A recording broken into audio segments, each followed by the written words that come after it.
Hello बच्चों, चलिए solve करते हैं question. Concentrated nitric acid used in laboratory work is 68%। तो यहाँ पे कंसिडर करें 68% of nitric acid by mass in aqueous solution. What should be the molarity of such a sample of the acid if the density of the solution is 1.504 ग्राम पर litre. ठीक है, देखिए यहाँ पे दिया गया है कि 68% है बाय मास। ठीक है, अब अगर हम यहाँ पे मॉलिक्यूलर मास कंसिडर करते हैं ऑफ नाइट्रिक एसिड, तो ये हो जाता है 63 ग्राम पर मोल। अब ये गिवन है क्वेश्चन में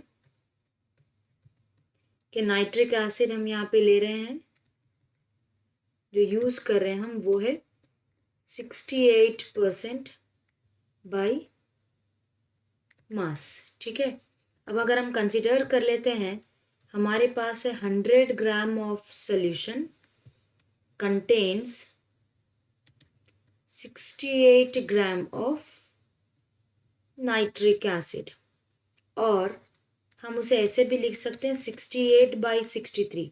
तो ये हो जाता है 1.079 मोल्स ऑफ नाइट्रिक एसिड। ठीक है, अब हमारे क्वेश्चन में दिया गया है डेंसिटी, कंसिडर कर लेते हैं डेंसिटी। डेंसिटी दी गई है 1.504 ग्राम पर लीटर। ठीक है, अगर हम वो लेते हैं तो यहाँ पे हो जाता है 100 ग्राम ऑफ सोल्यूशन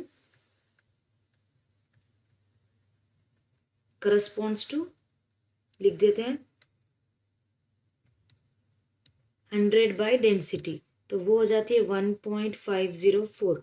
तो ये इक्वल हो जाएगा 66.5 ml, या अगर हम उसे लीटर में लिख रहे हैं तो 0.0665 लीटर में।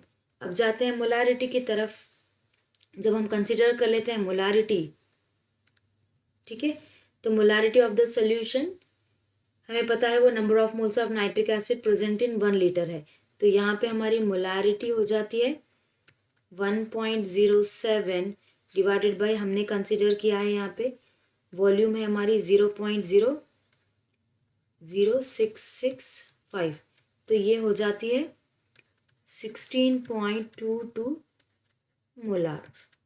तो हमारा यहाँ पे आंसर रहेगा 16.23, हमारा नियर आंसर है। तो ले लेते हैं हम बी ऑप्शन, हमारा करेक्ट आंसर रहेगा।